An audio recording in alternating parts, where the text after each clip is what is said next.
राधा स्वामी जी। साखी तड़प।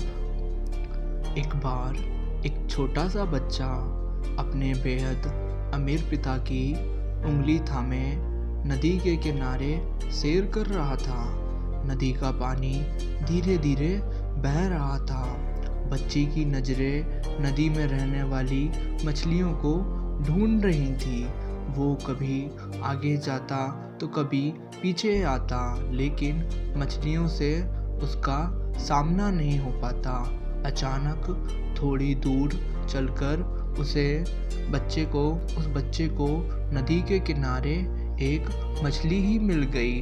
वो मछली गलती से नदी के किनारे पर चली आई थी और बुरी तरह तड़प रही थी। मछली की तड़प उस बच्चे से देखी नहीं गई और वो फौरन अपने पिता से बोला, पापा, मछली शायद भूखी होगी, चलो इसे 5 स्टार होटल में खाना खिलाते हैं।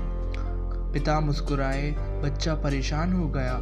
वो बोला, पापा, मछली को शायद नींद आ रही होगी, चलो इसे लेकर जाकर सोने के पलंग पर सुलाते हैं। यह सुनकर उसके पिता ने कहा, नहीं बेटा, मछली को सोना चांदी या रुपया पैसा खुश नहीं कर सकते।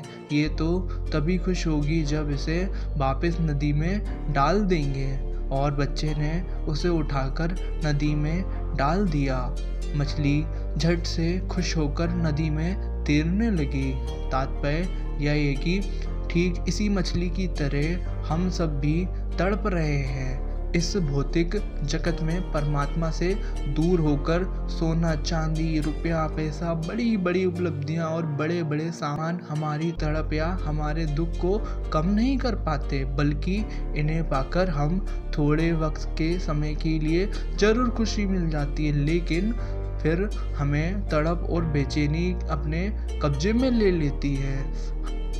हम भी परमात्मा के अंश होकर उसके बहुत दूर हैं और बहुत तड़प रहे हैं। परमात्मा की कृपा से जब कोई दिव्य आत्मा हमारा हाथ पकड़ के थाम लेती है, तब जाकर हमें बेचैनी से छुटकारा मिल जाता है, वरना ये दुख और तकलीफ हमेशा यूं ही जारी रहते हैं।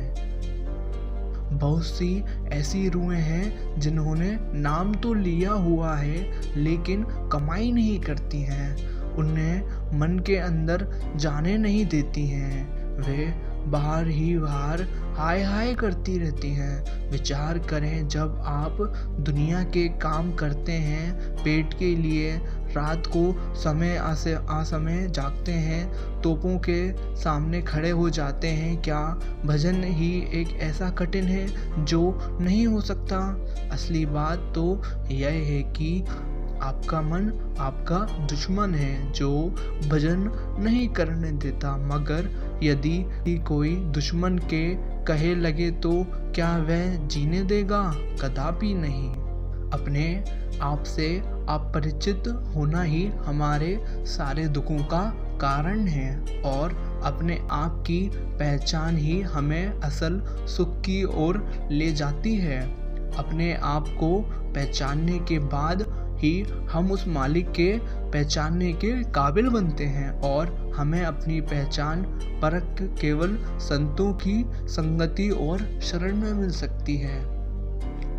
राधा स्वामी जी। आशा करता हूँ ये साखी आपको अच्छी लगी हो तो वीडियो को लाइक करिए एंड चैनल को सब्सक्राइब कर दीजिए। राधा स्वामी जी।